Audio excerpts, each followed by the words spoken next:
in a week that saw the Game Award nominees nominate a game in the independent category that's not independent. They then followed it up, not the Game Awards, the industry, followed it up with, we're going to announce The Last of Us Part 2 Remastered, a game from 3 years ago.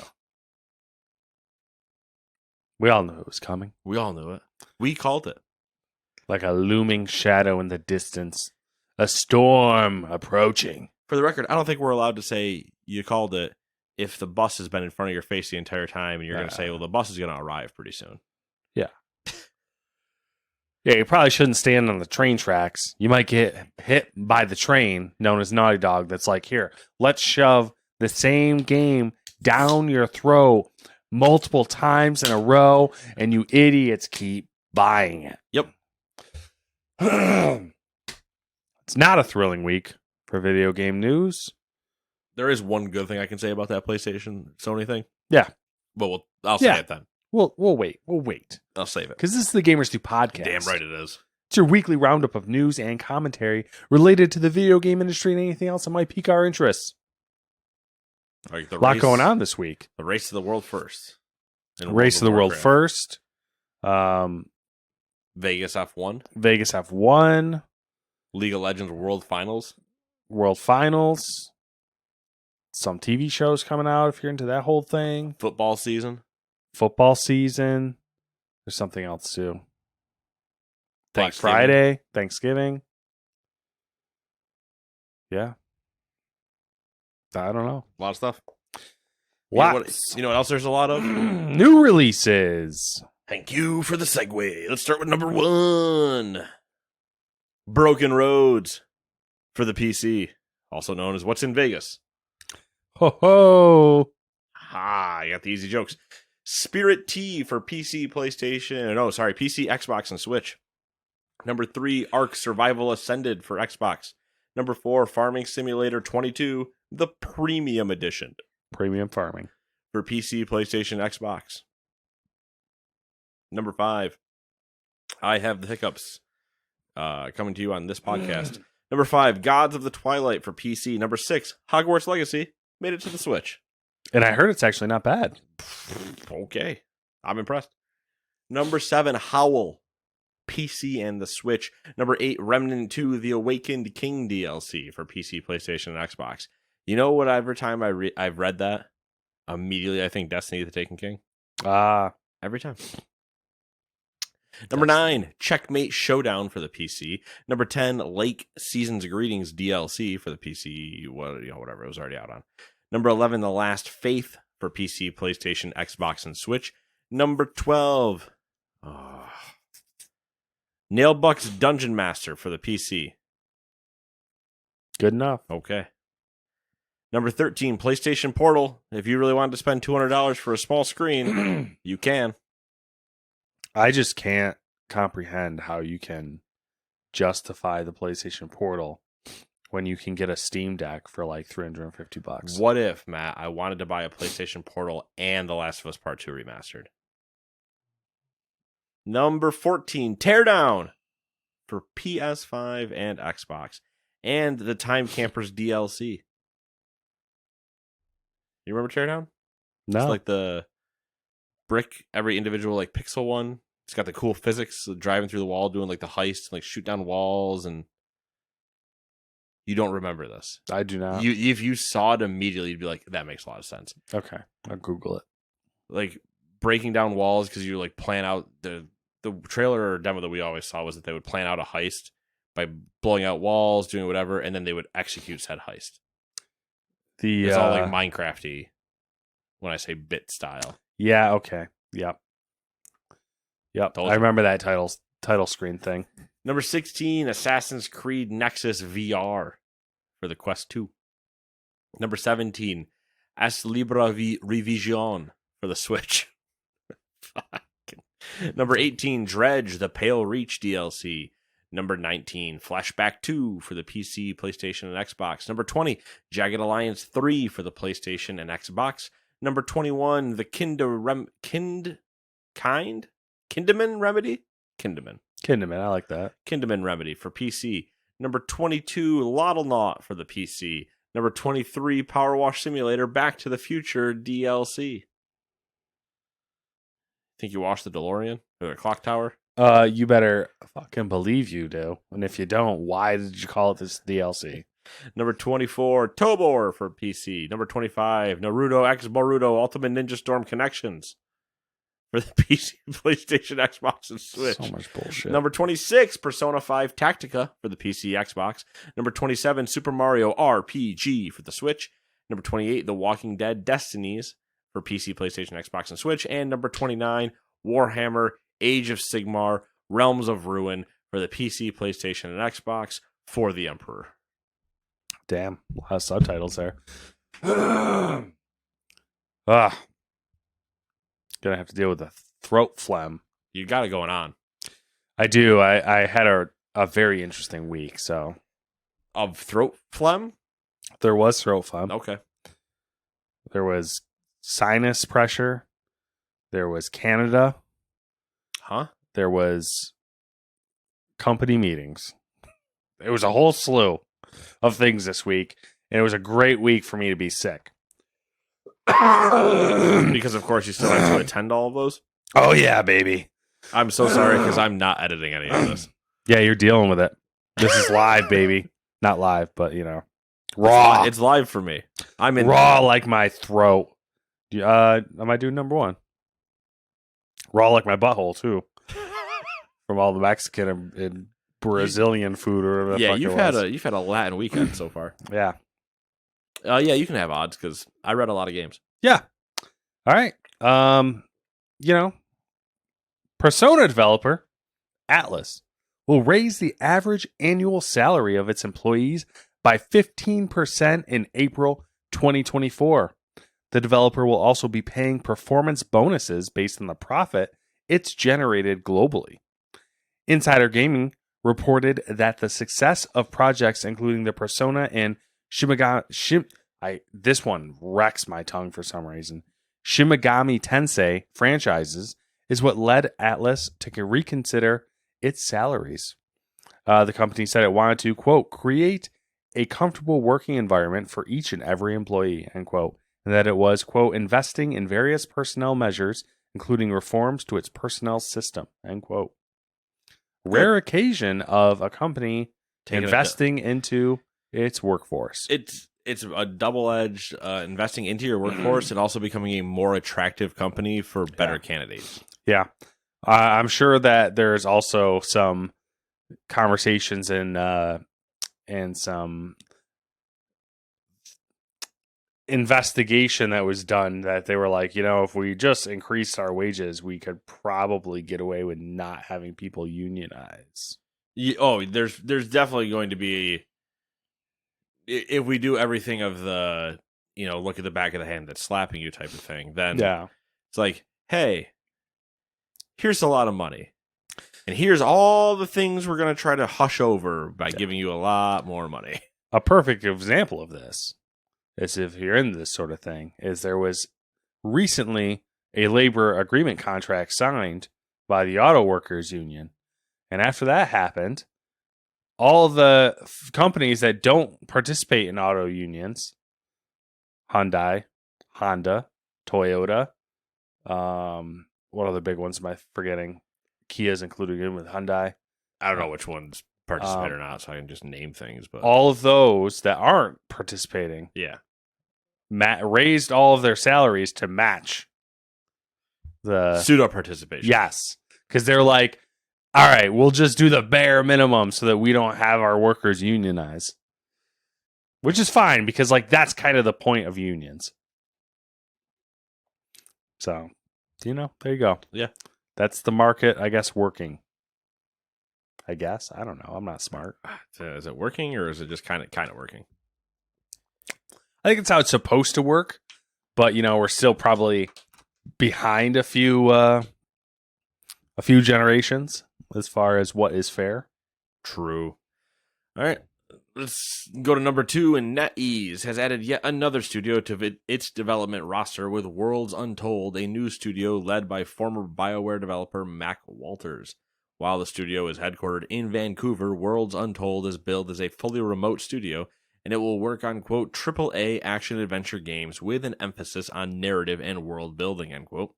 Walters will serve as CEO of Worlds Untold, bringing with him a wealth of experience from nearly 20 years at BioWare, where he was lead writer on Mass Effect 2 and 3, narrative director on Anthem, creative director on Mass Effect Andromeda, and most recently production director on the Dragon Age franchise.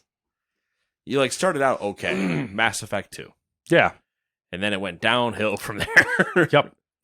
I'm we've seen a lot of developer studios pop up. A lot of specifically, there's been a lot of BioWare. Yes. And I'm always curious. Like this one I'm pretty curious about just because of the guy who's running it. And I feel like it's like a 50-50 situation where you're like, this might be shit or this might be good. So, especially when you see the resume, you're like, oh, gonna have to watch this one. You're like, all right, take some of the elements from each of these things, and you might have an okay game. Yeah. Yeah. It'll be either a... I'm still of the mind that they shouldn't have canned Anthem as fast as they did. I agree. I mean, Anthem... It launched like had a lot of potential as far as the but world. It had so many problems, both technical and otherwise. Yep. But also, I can see it. Yep. I can see it working. Yep. But we'll never know now. And I'm sure BioWare will be dead in a little while. As per, tradition. Oh boy, number 3, more union talking. The Communications Workers of America filed an unfair labor practice on behalf of the Allied Employees Guild Improving Sega, or AGIS. After Sega reportedly proposed a plan to, quote, phase out temporary workers by February 2024 and outsource roles to Europe and Japan. Aegis member Elise Willacker said this would affect roughly 80 people in the union's bargaining unit. If you got a group of people and they're trying to bargain for a union, why not just get rid of them?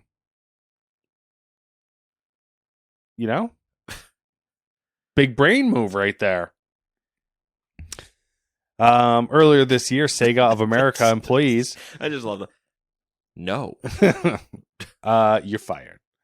Sega of America employees voted yes to forming a union consisting of over 200 staff from live service, marketing, and product development departments.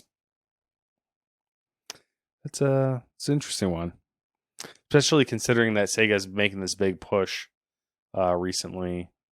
They're like trying to make a comeback of sorts. I don't know. Do we talk about that later? Maybe. We may or may not talk about that. They've been buying people though. So they've been buying people. They've been saying that they're going to come out with Sonic games and all sorts of other. I'm getting jealous on the sidelines. What was that? I'm getting jealous on the sidelines. Oh yeah, well of course. They're like, we want money too. Yo, dude, we like money. Do you know how long they've been waiting? I'm pretty sure there's a when you're getting an unfair labor practice because what you did is illegal. Listen, we don't worry about those. We don't sweat the small stuff. Don't worry about it. Don't look behind the glass. They're like, wait, you can't fire people who are trying to form a union? It's a conflict of interest of some kind? No, it's weird. Number 4, Epic. Epic. Epic Games has announced a new voice reporting feature for Fortnite. When enabled, it will record the last 5 minutes of chat audio on a rolling basis. Users can submit audio samples as evidence of actions violating community guidelines. Recordings will be sent to moderators for review afterward, automatically deleted after 14 days, or for the length of processing. So if it's always processing, you don't ever have to delete it. There's a lot of big brain moves going on this week. User reports will also remain anonymous. Voice reporting will automatically be enabled for Fortnite players under 18. Minors who do not wish to have their voice chat audio captured must mute themselves or turn off voice chat entirely. Guardians will also be able to manage the audio chat permissions as well as using Epic's parental controls. So, given the player base of Fortnite, Sure, I know what you're thinking. how many moderators are they going to have? And Oh, when they never say mind. I don't know moderators, what you're thinking. they're kind of trying to make you think that they're like, obviously it's a person.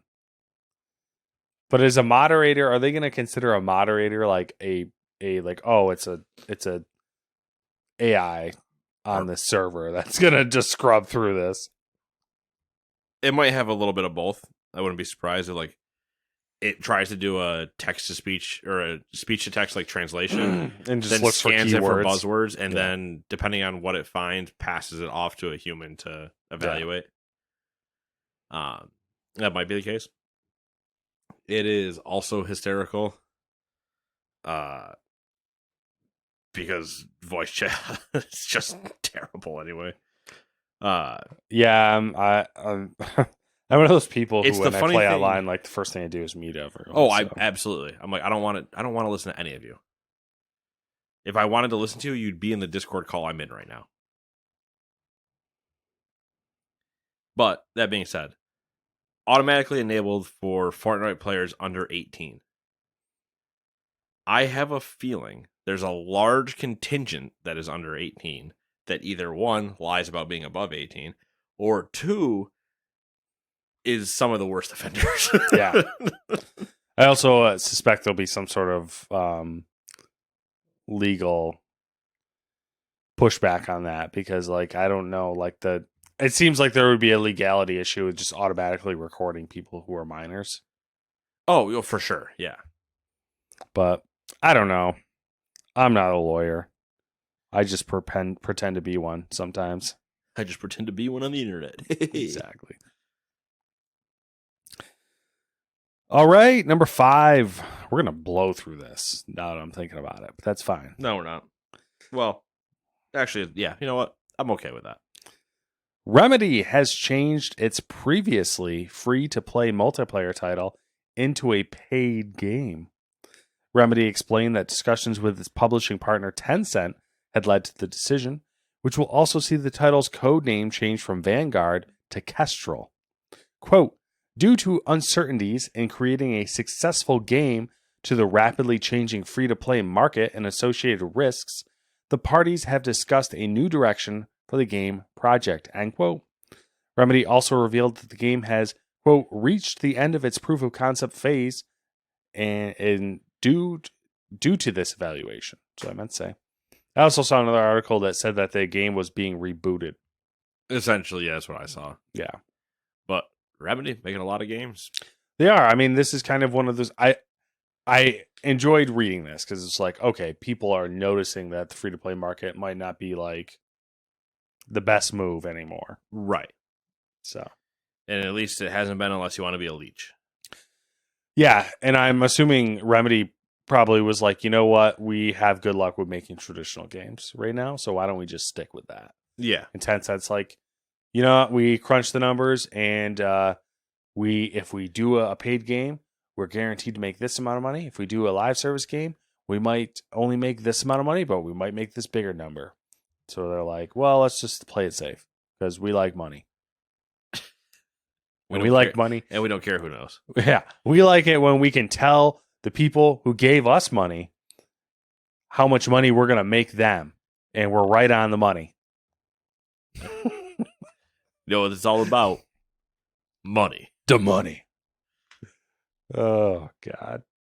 Number 6, let's talk about a game or a company I haven't heard of or haven't heard from in a long time. Long time. NC Soft has shown off a couple of projects at this year's G-Star. G-Star, for those that are uninitiated, is an annual trade show for the video game industry in Korea.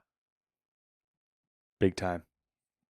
Project LLL. Great name. NCSoft. This isn't the first time I've seen project names from NCSoft. I don't know who the fuck comes up with these things. But I think you need to get them some help. Anyways. Project LLL is a third-person open-world shooter MMO hybrid highly reminiscent of Massive's The Division. a sci-fi game taking place in a devastated Seoul, Project LLL will feature a playable open world of more than 30 square kilometers connected through a seamless environment.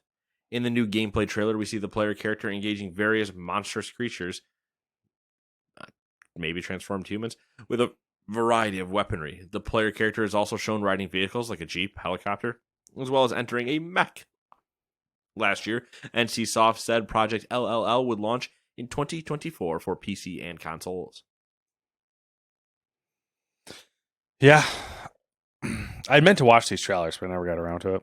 Project M is an interactive narrative title clearly inspired by the games made by Quantic Dream.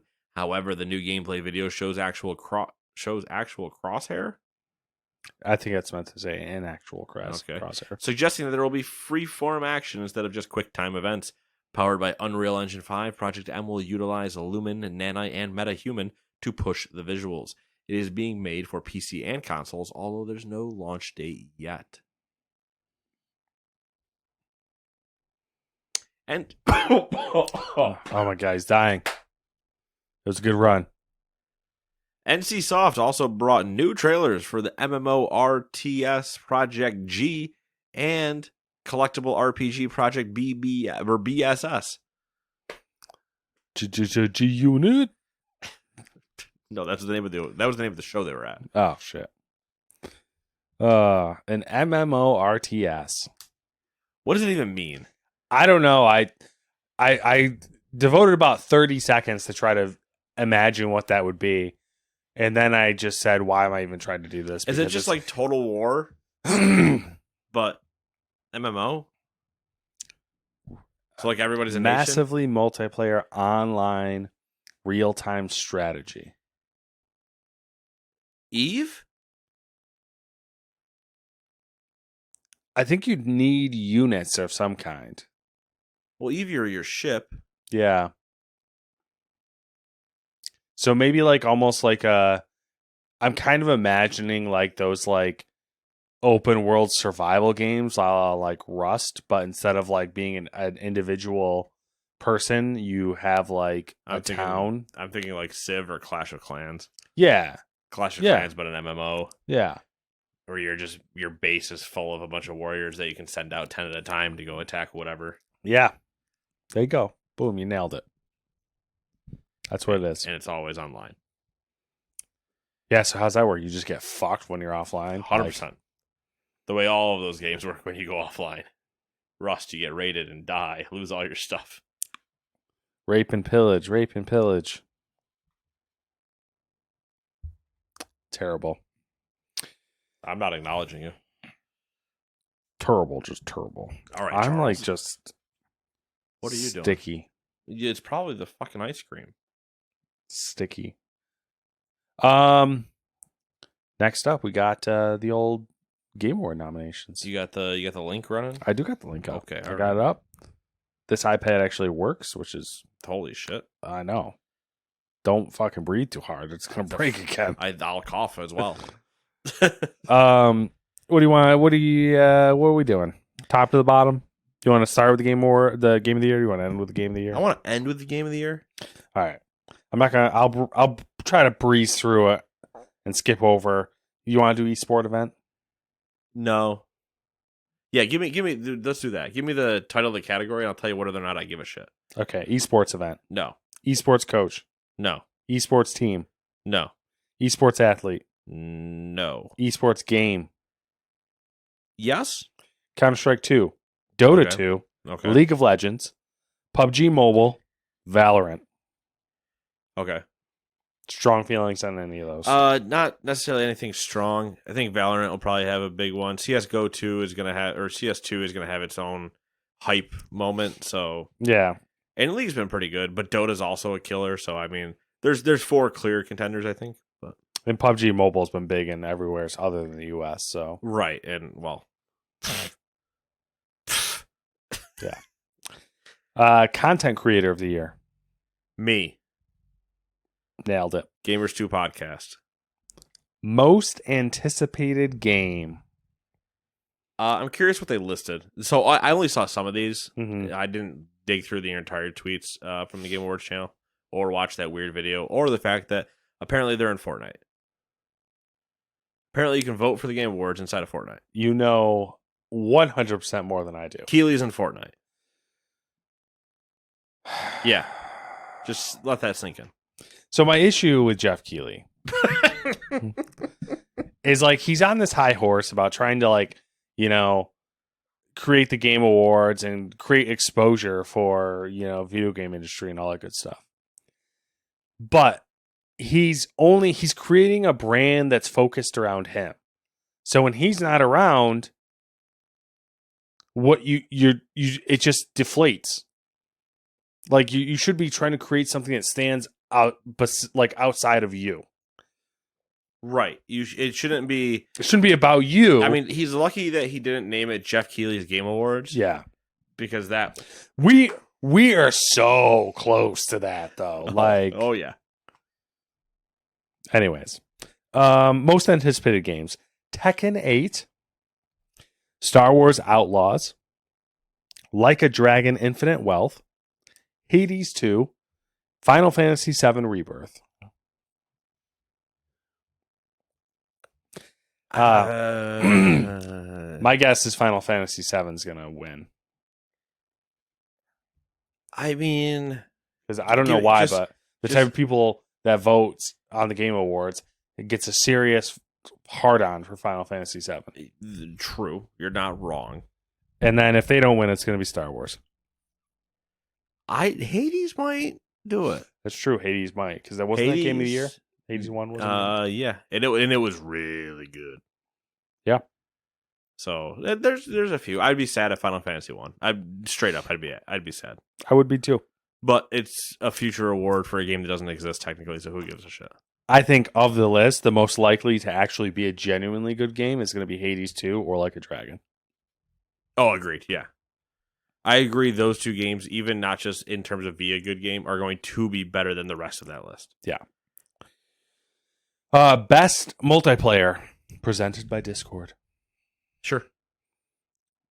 Baldur's Gate 3. It has co-op. Okay. Diablo 4. No. Party Animals. Gang B. Okay, I can see that. Street Fighter 6. Okay. Super Mario Bros. Wonder. It'll either be Wonder, Party Animals, or what was the first one? Baldur's Gate. Baldur's Gate, yeah. Best community support. No. Which, let's put it real quick. The fact that Destiny is on that list is fucking hysterical. Another one that's on the list that kind of makes me giggle a little bit, although I understand why it's on there, Cyberpunk. Oh, for sure, yeah. But also, yeah, it's that one's at least an understanding of why it's on there. Mm-hmm. The all the improvements they've made, the 4K, the basically not re-release, but the whole changing of the game when they put it back out again this year, and the Phantom Liberty DLC. Mm-hmm. So I can see, hey, look, we're keeping it alive, good support, yada yada. We don't want you guys to go away and feel empty-handed, blah blah blah blah. Where's my multiplayer? All right, cool, good talk. But Destiny 2 being on that after just cutting a shit ton of people, delaying everything, canceling it, it's like, what the fuck? Little silly. Games for Impact. Innovation in accessibility. Sports. Sure. Yeah, okay. Give me the accessibility one. Because I'm always curious about these, because sometimes I notice. Yeah. Sometimes I see the menus and I'm like, holy shit. Other times I don't, so. Which you probably would have a pretty good I think you've seen most of these enough. Diablo 4. Okay. Forza Motorsport. Okay. Hi-Fi Rush. Okay. Marvel's Spider-Man 2. Yeah. Mortal Kombat 1. Okay. Street Fighter 6. The only one I can really speak to is Spider-Man. Mm-hmm. It's got some pretty decent ones. So yeah. We'll see. I don't know if there's anything that's I'm not the right person to ask, but I'm curious to see if there's anything that's actually innovating in any of them. Yeah. That's like holy shit, this is actually so good as an accessibility feature. Next up is best sports/racing. I'm only curious because if I remember correctly in this category, Gran Turismo is not listed because it didn't come out this year. It is not. But like the crew Motorfest or whatever it is. And I'm like, what the fuck are we doing? The Crew Motorfest, Hot Wheels Unleashed 2, Forza Motorsports, F1 23, and then EA Sports FC 24. Which Why is Football Manager not on this list? That's a good question. I think you could probably sub out. I don't think. Well, the Crew. I think the weakest link on here is probably the Crew. Yeah, 100%. I agree with that. I think FC 24 is going to take it without a question. But I'd love to see Hot Wheels win that. I would too, because I don't know if it's anything Motorsport might actually win it too. I mean the motor. It might be an actually good game. I don't know. Well, Forza, the launch on it was kind of rough, I think, but it was rough more for the mechanics inside of the thing, from what I remember, like upgrading the car and stuff like that. Yeah. But yeah, I would love to see Hot Wheels win that. You kidding me? Best sim strategy game. Go for it. Advanced Wars 1 and 2 Reboot Camp. I still gotta play. That's gotta go on my Christmas list. City Skyline 2. Company of Heroes 3. Okay. Fire Emblem Engage. Pikmin 4. Interesting. I guess Pikmin is strategy. I never really think about it that way, but I guess it is. Yeah, I wouldn't either, but it makes sense. Mm-hmm. You pick up a bunch of people and have them do jobs for you. Strategy. Best corporate world of strategy. It's kind of weird. Best family game. Super Mario something. Super Mario Bros. Wonder. Perfect. Nailed it. Really though. Best fighting game. This one will be interesting because you have Mortal Kombat coming out, or that came out. You also have Street Fighter that came out. Yep. Then Nintendo All-Star Brawl 2. Right. No, I stopped at the two that mattered. Pocket Bravery. Uh-huh. God of Rock. Yep. You're welcome. I saved your reading 3 things. This is me saying like nothing about the fighting community. Where watch one of those other 3 be like an amazing fighting game. Mm-hmm. Hi-Fi Rush not in there. Nope. Is that a fighting game? I don't know. Closer to like an action adventure. Because like you are brawling. I guess they don't consider. I guess they consider it. Like, let me see here. Would Spider-Man be a fighting game? You know what I mean? It's not an action adventure either. Oh, all right. It's an action game though. Okay. All right. Best RPG. I think this should Baldur's Gate 3. Yeah, this should be an easy one. There are other good games. There are a lot of good RPGs this year. Final Fantasy 16, Lies of P, Sea of Stars. Yep. Starfield. Yeah. All of those solid. Sea of Stars was like critically acclaimed mm-hmm. for bringing back that old feeling of an old RPG. It's kind of funny because the bit I played it. Arguably the weakest game in here is Starfield. Yeah. Or Final Fantasy 16, but still. Honestly, probably Final Fantasy 16, but yes, no, Starfield. That's like I think the only thing Starfield got nominated for, so. Suck it. Best action adventure game. Spider-Man. Spider-Man? Alan Wake 2. Spider-Man. Okay. I'd argue Alan Wake 2 is not an action adventure game, which is a weird argument to make. No, I could see that argument. I could 100% see that argument. It's closer to like Resident Evil is also that way, is an action adventure game technically. Yep, it's on here. But that one has more action in it, where I feel like Alan Wake is more suspenseful thriller than. Yeah, I don't know. It's weird. I think the categories need a revamp. Oh, 100%. Well, we'll get to that when we get to the independent one. All right, so it's Alan Wake 2, Spider-Man 2, Resident Evil 4, Star Wars Jedi Survivor, which okay. No. And then Legend of Zelda Tears of the Kingdom. Spider-Man. Yep. Best action game. I don't know about this one. Is it just a bunch of shooters? Well, no, because it'd be the best shooter. Armored Core 6. Okay. Dead Island 2. Okay. Ghost Runner 2. Okay. Hi-Fi Rush. Yep. Remnant 2. The last 3 are your priority picks. Sort of however it tickles you.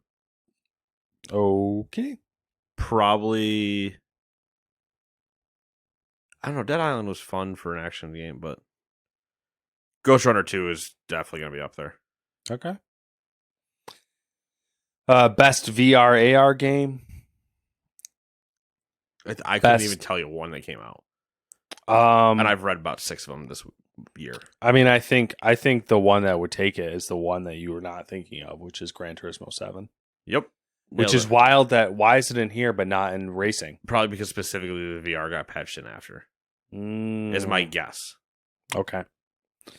All right. So because that was my initial thought. Is I don't remember if 7 came out earlier this year or not. Literally, time is an enigma. Yeah. Because if it had come out in this window, then it not being in racing is a problem. Yeah. And the crew being there is what the fuck. Like, yeah. It's Gran Turismo 7, Humanity, Horizon Call of the Mountain, Resident Evil Village VR mode, and then Synapse. Don't know what that is. Don't know what that is either. Best mobile game. Here we go. Best debut indie game. Best independent game. All right, so let's go back to mobile. Okay. I'm curious. Okay. I know I should have stopped you at any point during this, but when you said "here we go," I thought you were going to read them and not continue on. That's my bad. Oh no, I was just like I assumed we brush over a mobile game. No, I'm just curious because you did say PUBG Mobile is pretty big, but that shouldn't be in this list. It's not. I think these are technically still supposed to be games that came out this year. So, Terra Nil. Don't know what that is. Monster Hunter Now. Okay. Hello Kitty Island Adventure. Oh my god. The World of Warcraft South Park. Yep. I'm gonna go play Hello Kitty Island Adventure. God damn it, Butters. Hanki Star Rail. Yep, we've talked about that multiple times. The Star Rail part sounds familiar. Yeah, it's been in the list. It's one of the ones that ends with like an R at some point. Yeah. 85 different games later. Final Fantasy VII Ever Crisis. Okay, yeah. Do you care about debut indie games? I'm curious. I'll have to look at it was Terra Nil was the first one on that list. Yep, Terra Nil. I'm just curious. Sometimes I get curious about like when they say, "Oh, here's a new best mobile game," and if it's actually okay, it's Devolver. It's Terra Nil is Terra Nil is Free Lives, Devolver, Netflix. Okay, so it's worth at least me going to the store page and debating. Yeah. And that's about maybe as far as I get. Which it might fall into the Netflix exclusive problem. Ooh, which means I don't care. Yeah. Also, how is that considered mobile? You know what I mean? I don't know. Well, I guess it makes sense because you can only do the Netflix games on mobile devices. Really? Yeah. That is interesting. I don't think you can on PC. I'd have to check. Like they don't show up on my TV, which that kind of makes sense, but Terra Nil is by Netflix. I can install it. Okay. It is a reverse. It literally says it's a reverse city builder. That's even more interesting. Do you just destroy cities then? I'm gonna install it. Okay. I'll let you know next week. Best debut indie game. Yep. Cocoon, Dredge, Pizza Tower, Venba, Viewfinder. So, Pizza Tower, really good. Viewfinder, really good. I've heard Dredge come up. Really good. Yeah. My vote, Cocoon.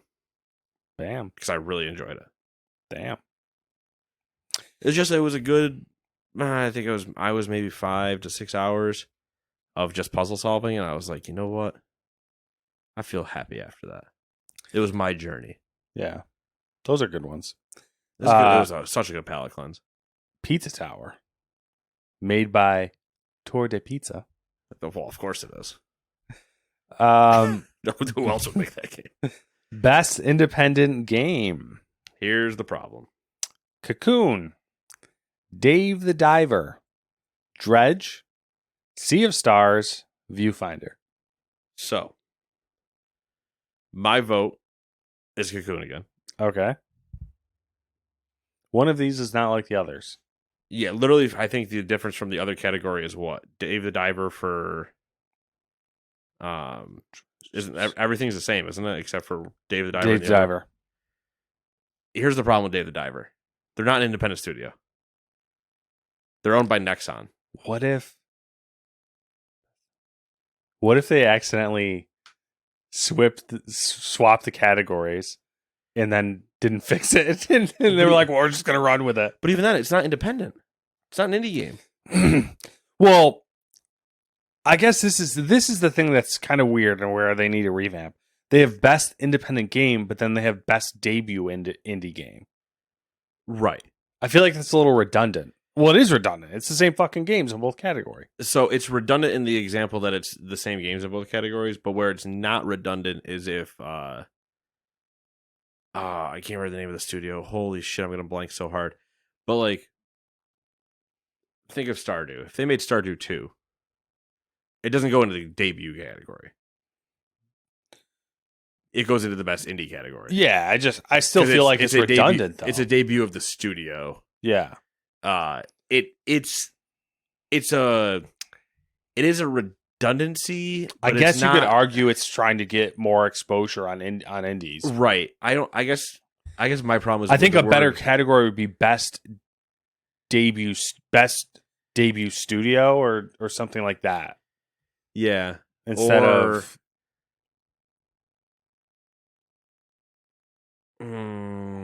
yeah. Best indie game and best really what they best should studios do. Best studio debut would be better categories because then you would highlight the game and highlight the studio, which is what you want to do. You don't want to just say Dave the Diver. Or do like best independent game and then best new indie studio or something. Right, yeah. And then, for saying blah blah blah with the game blah. Yeah. That would probably help it a lot. But either way, Dave the Diver is not a independent studio. They're owned by Nexon. They're specifically not independent. Yeah. All right. Well, what we'll do is we'll come up with a proposal. We'll revamp the Game Award categories, and then we'll send it to Jeff Keighley. Perfect. And then once again, the industry owes us millions. Exactly.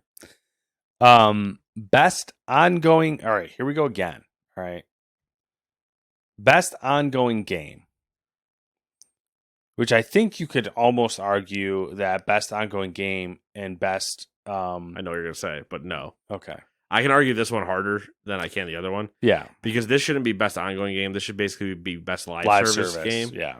And the other one is best community support of still just being like best community support should have like Baldur's Gate should be in that list. My issue with this though is that there's not. Well, one of these games I would not consider a live service game. But so like best community support for me is like Larian Studios for Baldur's Gate. Yes. Because they're just, loving it and enjoying it.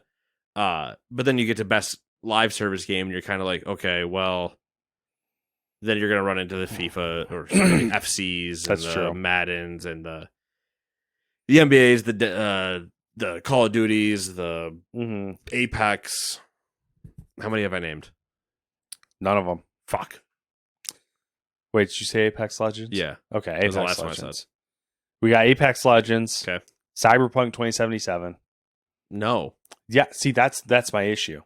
That doesn't count. That's not wrong list anyway. Final Fantasy 15, 16. What are we on? 25. What is this? 16. 14. I think you mean 14, the MMO. Yeah, 14. Okay, 14's allowed to be on the list. Because I was going to say, 16 and 15 aren't allowed on there. Final Fantasy 14, Fortnite, Genshin Impact. Yeah, so everything, Cyberpunk shouldn't be on there. That's the one where... Final Fantasy should win. There you go. Fortnite actually has a solid race this year, though, for putting the old map back in and pulling a lot of people back in, yada, yada. In a year where Modern Warfare's kind of down, apparently, so we'll see. But Final Fantasy still just absolutely kills it. Best adaptation. Which way? Movie to game or game to movie? It looks like it's game to movie or game to live action or game to something. Oh, okay. So you got all your... So what does that even include? Cyberpunk? That's not on here, but they would have been. I think it was on last year. Oh, yeah. Edgerunners. Yeah. Castlevania Nocturne, which is animation and it's Netflix. Yep. Gran Turismo. Yeah. Oh, yeah, that's right. The David Hayter movie. The Last of Us. That'll win. Super Mario Bros. The movie. Chris Pratt's not winning an award. Twisted Metal. No, a cute shout out, but we all know it's going to be The Last of Us. It's the Game Awards. It's The Last of Us. Yeah. Best performance. Do you want me to go through that list? Yeah, I'm curious. Ben Starr in Final Fantasy 16. Okay. Cameron Monaghan in Jedi Survivor. Yep, Survivor. Idris Elba in Phantom Cyberpunk. Liberty. Yep. Melanie Liburd, I'm going to go with, in Alan Wake 2. Oh, she must play Saga? That's what I'm assuming. It doesn't say. Wow, why would it not say their character? No, it's kind of stupid, right? Neil Newbon. She does do very good, by the way. Neil Newbon in Baldur's Gate 3. Yuri Lowenthal in Spider-Man 2. I wonder if Yuri is Yuri. That'd be funny. I'm going to vote for Saga, Alan Wake 2. Okay. Best audio design? Forza Motorsport? Not on there. No. Alan Wake 2? Oh, that's pretty good audio. Dead Space? I don't think it had the same audio, or like as good audio as it used to. So, Hi-Fi Rush? ooh, a music game. Spider-Man 2? Well, it was good, but Resident Evil 4. I'm between Hi-Fi and Alan Wake. These two are, I think the next is best score and music. My issue with these two categories is there's too much crossover, usually. Yeah. And best score, unless you get Halo 3 soundtrack. I mean, well, I don't give a shit, man. I saw a video today after I sent that to you guys, and of course, you know how the Twitter algorithm is. Yeah, it shows up, and it was some clip of people doing it in a cathedral. And I was just like, it's so good. That is a banger. Oh, such a banger. Absolutely no reason to be that hard. Best score and music, I'll just rip through real quick. Alan Wake 2, Baldur's Gate 3, Final Fantasy 16, Hi-Fi Rush, and Legends of Zelda Tears of the Kingdom. Best art direction, Alan Wake 2, Hi-Fi Rush, Lies of P, Super Mario Bros. Wonder, and then Tears of the Kingdom. Okay. Best narrative, Alan Wake 2, Baldur's Gate 3, Phantom Liberty, Final Fantasy 16, Spider-Man 2. So another irritation, and this might be where I'm reading the list from, but they keep switching. When they list Final Fantasies out, they keep switching between the number and the Roman numerals. Oh gosh, so painful. Somebody just couldn't write X1 or XV1. Yep. Best game direction. Actually, I guess would that be? Because technically it would be XV1 or X1V, and it would look dyslexic if you were having a problem. Yes. Which is stupid. I think where my issue keeps popping up is because it keeps going back and forth. So like it was listing 16 as 1616, and then it randomly at one point switched to Roman numerals. Oh jeez. And now it switched back to numbers again. So I'm like, what the fuck? Where was I? Just the best narrative. Best game direction. This always it gets weird. Yeah. Multiple times where you get best game director, and then you get into the best game, and it's like, well, if the best game director didn't do the best, like how to. Well, the MVP's not on the winning team, and it's like, well, they are the most valuable person to that team because without them, they'd be even worse. And it's like, well, like Shohei's the MVP. No shit, he's better than everybody else in the baseball. The Angels suck. They're fucking off. Yeah. Except now he's a free agent, so let's see. I don't care about director. Okay. Game of the year. Game of the year.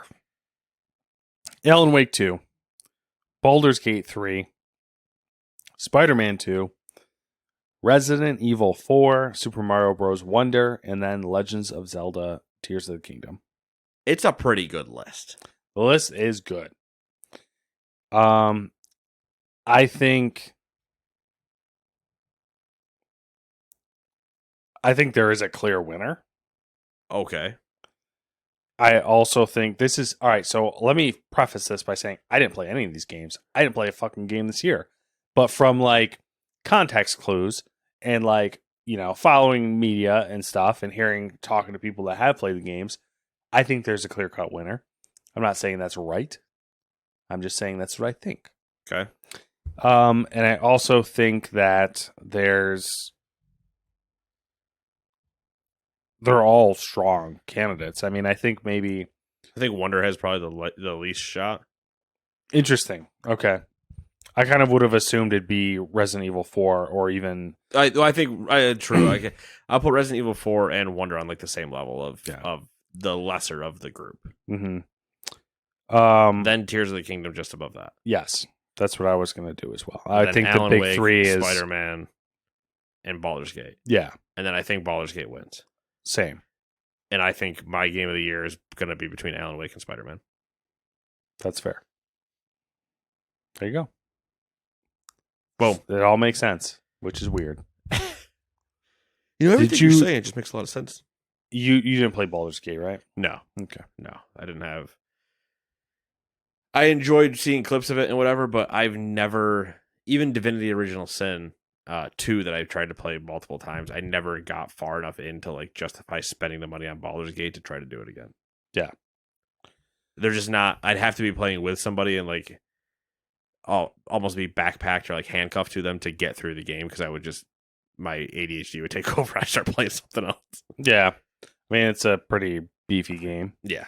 The other thing I pointed out, just because it's kind of somewhat, I don't know if comical is a good way of describing it, but no Starfield. Yeah. For Game of the Year. And which I think is correct. Yeah, I agree. I wouldn't have put it in the list. Also, like, it only made it into one category. Yeah. So, I don't know. I guess by I might have put Forza up there before I put Starfield up there. Like it would have been close if I had to put an Xbox game. I guess yeah. Not really a success. Well, you know what that means, Matt. What's that mean? It's time for a one news bullet early section of Rumor Roundup. Rumor Roundup.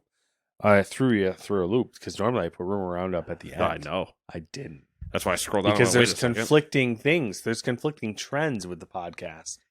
Just in general? Or well, in general, but there's two topics that usually get reserved for the bottom. But what if they happen in the same week? Oh, well, then you just gotta make decisions. Yeah.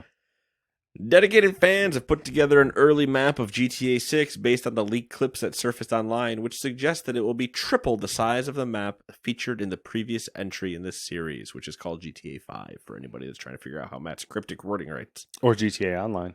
Still in GTA 5. Oh, just saying. Just same map. That's fucking ridiculous. All right, first off, probably not true. Second off, if that is true, what the fuck, dude? If that is true, it'll be very interesting to see how they do traversal. Because like GTA 5, for as big as it is, once you're in a plane, yeah, it does. It's still big, but like it's the right size of scale. Where getting from top to bottom, from like airport to airport, still takes you like 10 minutes. Yeah. But you're still having, it's still a vibe. You're still kind of chilling. Same thing with running up and down the highways. But like, if it's just 3 times as large and takes me 3 times as long to get top to bottom, it's going to be it'll be a little bit of a bear. Maybe they'll have high speed rail. Don't even do that. Just give me something. Do like with Spider-Man. I'm all over New York City, but I didn't ever feel going from. And GTA is very good at doing this anyway. Yeah. But I didn't ever feel pain going from one end to the other. There was always it was either something to do. The world felt lived in. There was always things going on. I mean, if anyone could pull it off, it's Rockstar. Right. So. The gameplay was so much fun too that you'd crash a car for GTA, crash a car, do a haha thing, and then you could have that story of like, oh yeah, and then I robbed this place and did whatever, and then I got back in the car, took off like cops, and you're like having this whole adventure as you're just living the map. The thing that GTA needs to not do is if they go triples the size, is to go, hey, Timmy's got my loaf of bread. on the other side of town. Can you go get it for me? And you're like, I'm not doing a fetch quest that's 30 minutes long. What? No. The Last of Us, But you'll do it if they tell you it's drugs. they're going to have to pay me a lot. And then at least when I get over there, have a whole shit show happen. Yeah, which is generally what they do. Right. The Last of Us Part 2 for PlayStation 5 has appeared on the PlayStation Network backend and since been confirmed and released by PlayStation, Naughty Dog, and everybody else. Sony, Naughty So I guess Dog, it's not in the rumor roundup. it's not in a rumor anymore. It is confirmed to be launching in January 2024, specifically January 24th, I believe, or January 19th. One of those 2 days. They're 5 days apart. You figure out which one makes more sense. Don't worry about it because you're not going to buy it. Now, here's the only way you're allowed to buy this. There's only one way. It's the way I would allow you to buy it. It's the way I would allow myself to buy it. It's the way I would allow somebody else to buy it. Because we bought it on PS4. It's true. And they are doing a $10 upgrade. So you can you can move your PS4 save over. Okay. All right. So now it is effectively $10 DLC. Yeah. I'm okay with that. I can live with that. But if you are the sick fuck that bought this game on PS4 in 2020 and is going to buy the full game again on PS5, you're a problem. You're a whale. That's whale noises. Damn. Dory confirmed them. All right. Embracer CEO Lars Vingefors was once again asked how he feels about the KOTOR remake during their earnings presentation. Quote, I noticed that anything I say to this becomes a headline, so that is my only comment, end quote. According to Jeff Grubb, no one is working on the game, and Sony has cut ties with the project, and everybody else says it doesn't exist. It be dead. Publisher Asper Media has claimed that the canceled KOTOR 2 Nintendo Switch DLC at the center of a class action lawsuit was down to a third-party objection. Which, if you put the two together... Objection! It's an Ace Attorney reference. A former Dragon Age Dreadwolf animator has mentioned a 2024 release date for the next entry in the franchise. That person is a liar. According to the ArtStation profile of concept artist Marvel's Wolverine is targeting 2024, and Sony Ben's next game has a 2025 release window. Those I believe more than the other one. Oof. The Taiwanese ratings board has seemingly revealed the identity of 3 upcoming PlayStation Plus Classics titles. Buzz Lightyear of Star Command, Thrillville, and Thrillville Off the Rails. You remember Thrillville? I do not. It was like the theme park one. I probably would. Had a roller coaster on the front. It was on the cover of the disc. Yeah, I think I do. The upcoming Wonder Woman game from Monolith Productions was revealed as a single-player game in an open-world setting, but a recent job listing suggests that it may include live service features. And Sega Chief Operating Officer was on CNBC and said they are launching 2 new Persona games in 2024. He also said Yakuza and Persona were examples of franchises that could be adapted to live action. And holy shit, the amount of stuff you could make out of the Yakuza one, just doing side missions alone to do filler stories. Disney would lose their mind with the amount of one-off series they could make. You could do TV shows, you could do movies. And it would all make sense. You do movies, and then you do TV shows to do all the side quests. And in the meantime, yeah, each episode is him just dealing with a side quest, like 30 minutes. The work is all done. Can you imagine just like recreating a live action? Like I think there is a Yakuza movie. It's campy as all hell from the 90s, early 2000s. I don't remember, but I'm just picturing them doing like a whole movie, right? And it's basically doing a movie per game. There's like 15 main games or whatever, right? So then you do that, and then in between the movies releasing, they just have like 10 episode seasons, and they're 30 to hour-long minute episodes, and all it is just random side bullshit, like him in the fighting ring, fighting a tiger out of nowhere, and you're just like, fuck is happening? People would love it. All you would need really is like stick to it being the game. Is good casting. Right. And stick to it being the game. Don't get away from the fact that it's silly. Be Black Dynamite. Yeah. Be corny. That other movie's still coming out. That other movie is downloaded on my computer. Okay. There you go. The Outlaw Johnny Black. Yeah, there it is. Because I saw that the other day and I went, give me it. I watched Enter the Dragon. Bruce Okay. Lee movie. Yeah. And I don't know. It was just I enjoyed it more just because of how similar it is to. Well, I guess how similar Black Dynamite is to Yeah. Enter the Dragon. Which is what it's supposed to be. Yeah, which was the whole point.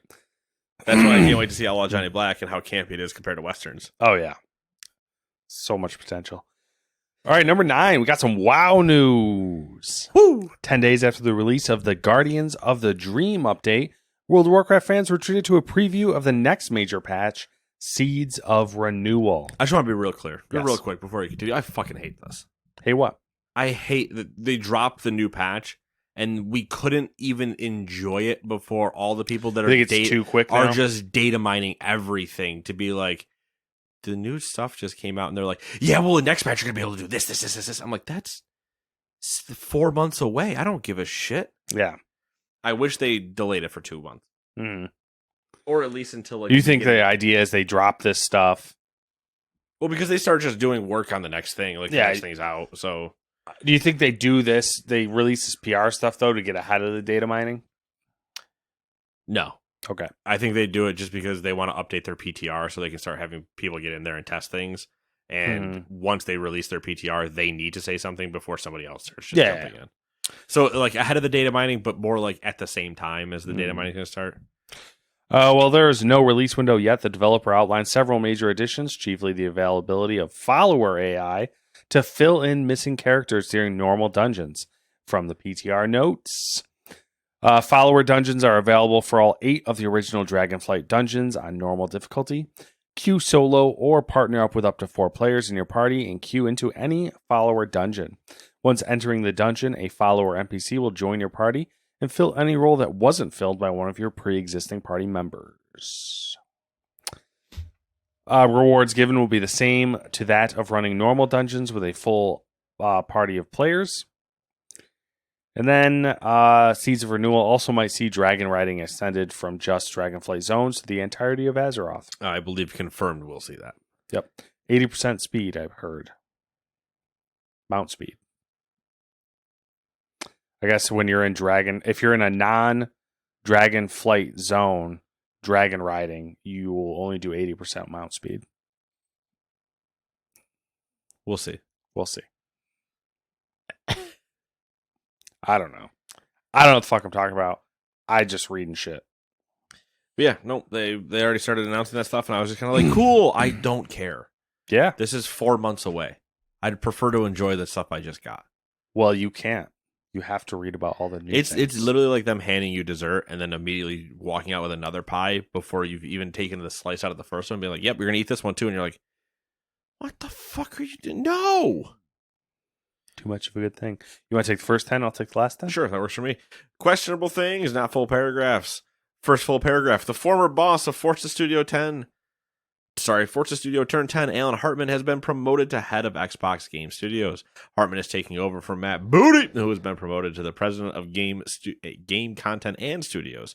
This role involves heading up both the Xbox Game Studios and ZeniMax. Humble Games has laid off an unknown number of employees due to restructuring efforts. Wargaming has raised over $1 million for Ukraine aid, which is a weird sentence when you think about it. Yep. Boosteroid Cloud Gaming has joined Samsung's gaming hub. Embracer has released its latest financial results. Couple takeaways. Its net debt has been reduced to $1.4 billion, a 31% improvement over last year. The company also confirmed that 904 people have been laid off as part of the restructure. Payday 3 has already recouped publisher Starbreeze's investment since its September launch. Scopely has announced that Monopoly Go brought in over $1 billion in consumer spending. For the record, that is Monopoly on your phone. That is mobile Monopoly. That's billion with a B. Holy fuck. So when I said I was going to try Terra Nil, maybe Monopoly. I don't understand. Whatever. Digital Monopoly has always been like the next thing, though. This is going to... You want to sound old man talking about mobile games. Digital Monopoly is one of the premier games to make digital for ease of use playing. Oh yeah, I get it. I understand, but like, you never hear about it. But like, even no, you never would, because it's gonna, who's gonna be playing this is a bunch of 95-year-olds that can barely move their phone. But can you imagine just sitting around literally Thanksgiving coming up, right? Let's play a board game. Let's play Monopoly. Okay, what if we all just watch the football game on our phone, or watch the football game on TV and play Monopoly on our phone, so we don't have to like deal with the whole money thing, and just let a computer be the bank. And they're like, oh yeah, sure, like that makes it way easier. Then everybody gets to just do what they're doing. Oh, Timmy, it's your turn. Hey, fucking buy your thing. Holy shit, touchdown. I said buy it. Come on, you want to trade properties or not? Yeah, I'm fucking walking here. I don't know why I turned into that, but So that's the future. that's Monopoly. That's what Monopoly does to you. Then you flip the board. Number 8, Annapurna has acquired South Africa-based 24-bit games. 24-bit Games was established in 2012, and it has ported and co-developed projects such as Cocoon, Neon White, and Maquette. It's definitely not Maquette. Neon White, also really good game. Number 9, Naughty Dog's co-president, head of creative Neil Druckmann, will receive the Andrew Yoon Legend Award at the 13th Annual New York Game Awards. The Andrew Yoon Legend Award acknowledges... that is a tongue twister. Andrew Yoon Legend Award acknowledges those who have shaped the games industry, with past winners including Phil Spencer, Tim Schafer, Hideo Kojima, Reggie Fils-Aimé, Jade Raymond, and Todd Howard. Christian Yearling, head of technology at Naughty Dog, has decided to leave the studio because he wasn't getting the award that Neil's getting. It's like, I'm sick of this motherfucker taking all the credit all the time. He's not even that good. He hasn't worked on a game in years. That's probably fucking true, though. It probably is. Well, inadvertently true or whatever. Yeah. Like, yeah, why would you when you're having to make who knows how many other decisions? Anyway, that's my turn. What decisions? Whether to remaster the game again. Another game again? All right, number 11. It's a hard one to make. The PlayStation Portal, which launched on November 15th, has already sold out in the UK and the US. It seems as though scalpers may have hoarded some of the supply. Sony's senior VP of Platform Experience said the Portal was not designed to make a profit, no shit, but to increase playtime. I don't believe that. You're not selling that for $200 telling me you didn't want to make a profit. Also, there was a teardown done, and the chip is it's using some underperforming chip, and it has terrible repairability, and it was awful to take apart. So everything that everybody expected. Yep. TikTok owner ByteDance is reportedly exploring options to sell Shanghai developer Moontun Technology. That's a good name. Moontun is due to face Riot parent Tencent in court. Moontun is accusing Riot of copyright infringement. Unity 6 is launching in 2024, featuring AI tools and more multiplayer tech. Unity is focusing on a yearly system of more incremental updates rather than major releases. Games firm Digital Bros Group has announced that it will reduce its global staff by 30%. Digital Bros develops, publishes, and distributes games such as Puzzle Quest 3, Gunfire Reborn, Miasma Chronicles. Gunfire Reborn, good time. Good time. Amazon Games has laid off 180 staffers of its games workforce. Meta has signed an agreement with Tencent that will see the conglomerate become the exclusive seller of the Meta headsets in China. The deal says that Tencent will take more content and service revenue, while Meta will obtain a larger share of device sales. It's kind of a big one. Capcom announced a new Dragon's Dogma 2 showcase scheduled for Tuesday, November 28th, airing at 1 p.m. Pacific Time. According to the PEGI ratings board, the game will release on March 22nd, 2024. Supergiant's critically acclaimed title Hades is coming to iOS, but as a Netflix exclusive. Of course it is.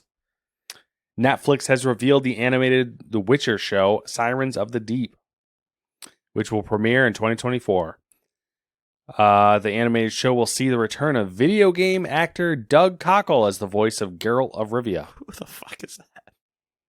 I don't know. He's the guy who voices Geralt in the video game. Oh, the show, okay. I never knew his name, so. The show will also feature actors from the live-action Witcher series. Luxury jeweler Tiffany is making a range of Pokemon jewelry with the prices going up to $29,000. Absolutely not. Don't just know. I got to ask you a question on here before I forget to ask you at the end of Yes. this. You don't happen to have like another power supply at home that's I'm- modular specifically. I might. So the reason being, Mhm. that case Yes. has my old PC in it. Yes. And when I say my old PC, I mean my old one.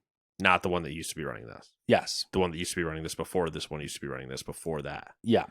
But now I was going to take the one out that I have down there, swap her, put this one into its retirement home. Yep. But the problem is that the power supply I have in there is old. Yes. And I think it's still Molexed. Okay. And that will not be compatible with my other board. Yeah. So I need the modern version. And it's either that or I just, buy a cheap power supply and be done with it. But, Yeah. I'll take a quick look. I'm not sure. I know I gave a PC to Joey a couple months ago, so I don't know what I have for If spare not, stuff like whatever. If you do, cool. Yeah. If Got it's it. modular, even better. If it's not, whatever. Yeah. That being said, it's been 7 days. What you been up to? It's been a wild week for me. Monday I went to work for half the day, left at noon, drove to Canada, Toronto. Canada. Yep. Drove to Toronto, took the company car, which was amazing because it had ventilated seats. Holy shit. Oh, you get to breathe. Went to Toronto to go to a board house.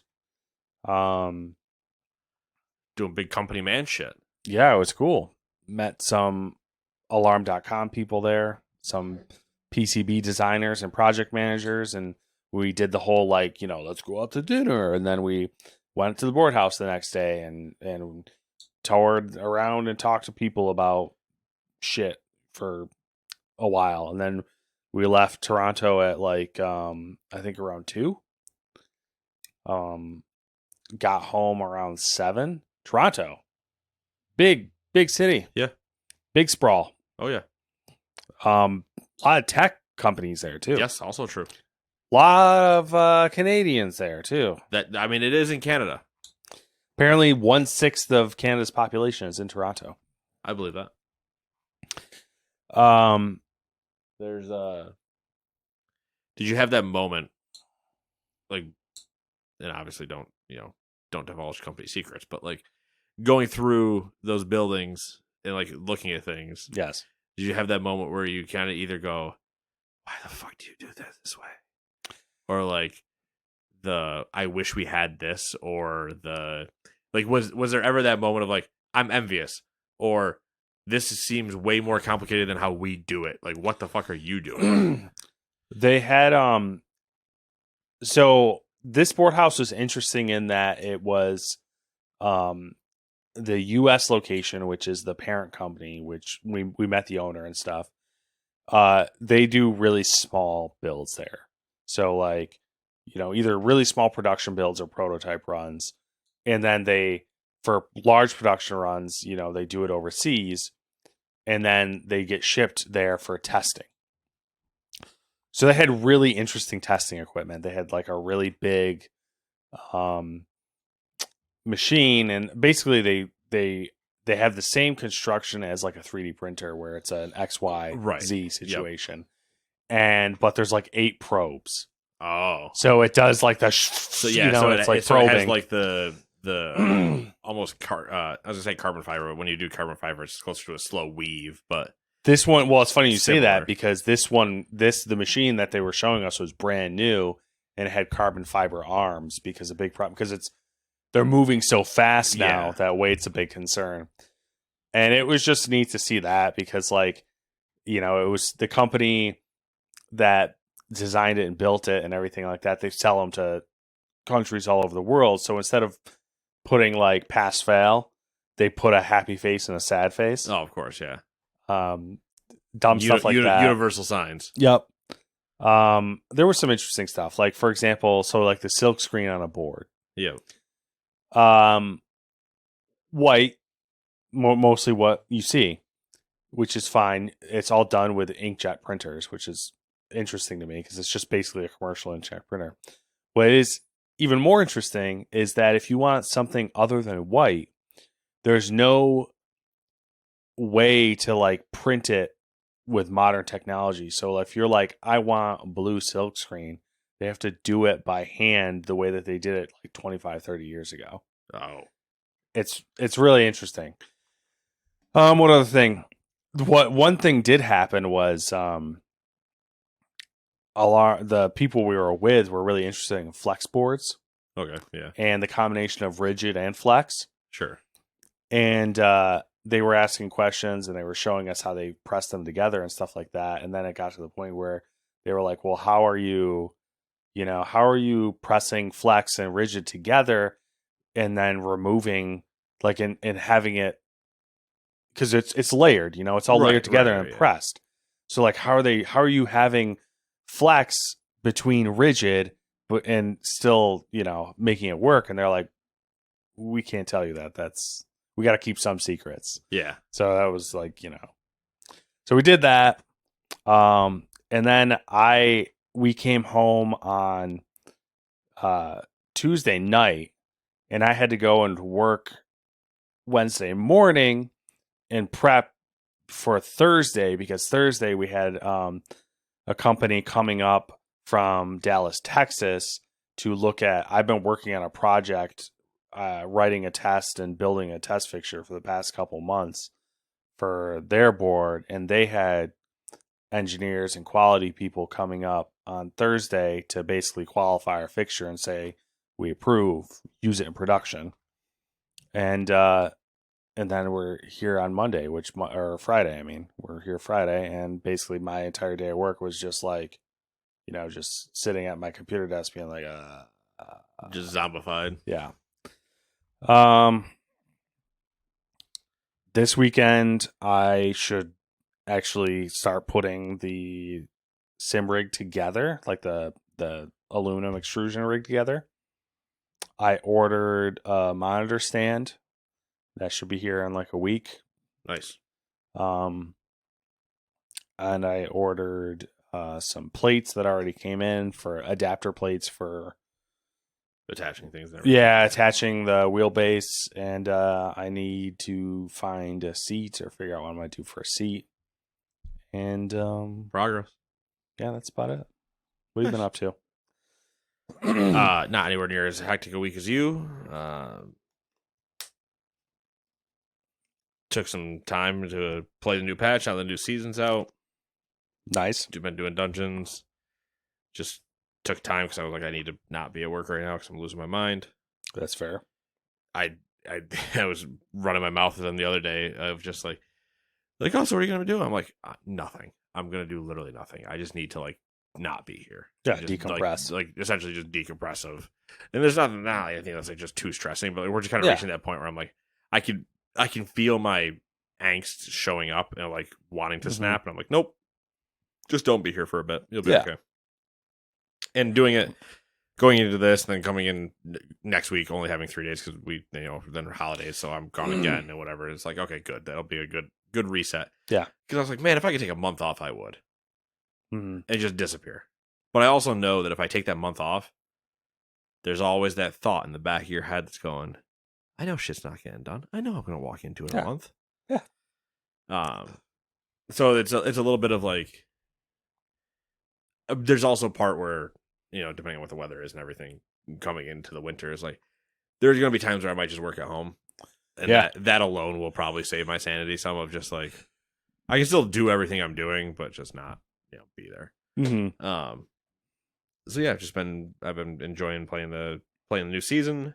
I did do the entire raid on normal. Nice. Last night. Thoughts? So that's done. It was fun. It was a good raid. Mm-hmm. I don't know if I'll do any more of it. We'll see. Was it a random group or was it somebody? It was the guys. Okay. I wasn't planning on doing it. We were Tree and I were getting ready to run keys and just kind of like sitting around, and then Buck messaged me and said, "Yo, I know like you guys, you're like you said you kind of didn't want to, but like you want to come just vibe for this normal night, like we'll just slap it out and be done with it and whatever." He's like, I'll bring both of you guys. I was like, yeah, sure, whatever. I mean, we're not really planning on doing anything else. I managed to pull a bunch of tier, so it kind of worked out. But the, Nice. the, it was just like, all right, cool, that's done. Maybe at some point, I'll get the itch to do it again, or to get more, or whatever. But there's just part of me that's like, it's the same thing always that we've talked about. Well, just there's groups that I enjoy with, and then there's just always going to be a bad egg, and that bad egg I will, even though I shouldn't, let ruin so much. Yeah. And it's just like, God, why, when we were all doing so good, why are you here? So yeah, it'll be whatever. I'll see. We'll figure it out. We'll do something. But raid's done. Keys are being done. It's a good time. So you and I reinstalled my entire PC, so I have to reinstall Alan Wake, reinstall Like a Dragon. Okay, that was gonna be my next question. Is like, you finished Spider-Man, right? Yeah, Spider-Man I Platinum to finish. So you have Man with No Name left and Alan Wake 2. And Alan Wake 2. In terms of like story things to do. Yeah. And then Christmas break is going to be looking like Advance Wars maybe. I don't like that it's $60. That's the problem with that one. I don't know if I really want to. But Mario Wonder, RPG, and Assassin's Creed Mirage will all be in. Hopefully, all be in that week of trying to get those done. Which is why I want to get the other ones done before that. Yeah. I keep forgetting about Assassin's Creed. But I got to reinstall them and go back to getting through them. I think that was it. Because, it literally happened Saturday night. Yeah. Saturday night, my PC started shitting itself, and I was like, that's it. Fuck it, yeah. 1 a.m. That's it. You're fucking changing because I'm done with you. And my angry IT Nate took over, and I was like, I'm going to bend this machine to my will. And then it beat the shit out of me for the next 4 days. And I think I finally tamed it. Our battle will be legendary. That's literally me to every machine I come across. Have you come across any good Black Friday deals?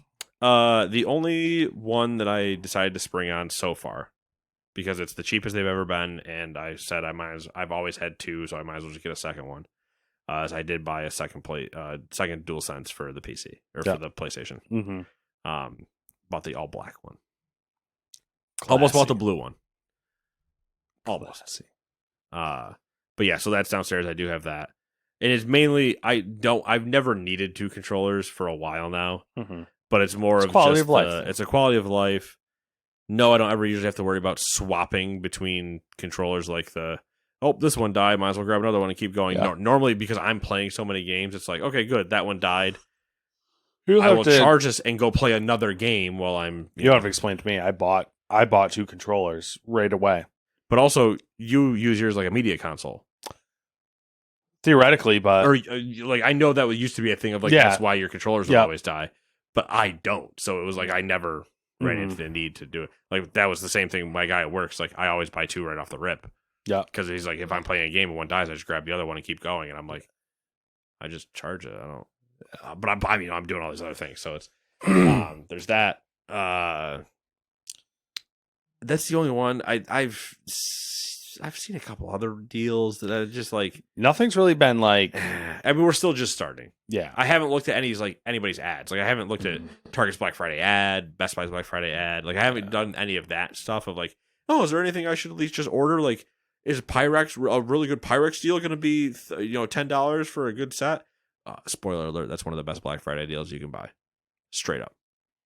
Pyrex. Well, remember all the glass. Yeah. Things that they would always get an end cap up in the kitchen, and it was always like the $40 sets that were down to like 15. Yeah, and we only ever had so many, and they were always sold out immediately. Yep. But it's like good glassware storage instead of like the plastic stuff. Yeah, it's one of the best. When I say one of the best Black Friday purchases you can make, it's because it's practical, and it normally doesn't drop that cheap throughout the year. No, it'll get close, but it's not consistent. It's usually around like baking or back to school times. I think I bought speaker stands for my because you have you have actual speakers, and me speaker standing those doesn't really make much sense. Yeah, it's true. And I I did randomly notice like how cheap storage has gotten again. Oh, storage is dirt cheap right now. Yeah. Like I saw a It's 4 terabyte, hysterical. like Gen 4 M2 drive for probably $90. it was I think it was Gen 5. It was 4 terabyte and it was like 200, I think. Which even that is going to be another $50 off here in a minute. Yeah. I was just like, when did this shit get so cheap? Oh yeah. No, storage has been plummeting, and I've been debating re-upping another massive drive, but nope, storage has been plummeting. I've debated buying another TV. Yeah. I was looking at monitors, but I mean, but when I say buy another TV, I mean get a something big old OLED. Yeah, and put it downstairs. I would say like at this point, if I had to get another TV, I would just get an OLED. Oh, I 100% would, because I know exactly which one I would buy, because it's the one that my buddy has at his house. Yeah. But then put that in the living room, move the living room one up here, move this one, do the whole cycle. The whole rotation. But then if I do that, if I got a bigger one downstairs, I need to mount it. And if I mount it, then I need to redesign the living room. And if I redesign the living room, then I need to... It's mouse a cookie. Yeah, 100%. Well, that's kind of like the speaker stand thing is going to kick that off for me. Gotcha. And I just was like, you know what? They're so fucking cheap. I'm just going to do it, and I'll deal with it when it gets here. Yep. You know, and like, I've stopped myself multiple times going, oh, just deal with it when it gets here. And it's like, nope. Yeah. But, yeah. All right. That's all I got. Same. All right, cool. And then we will see you guys in 7 days. Toodaloo. Bye-bye.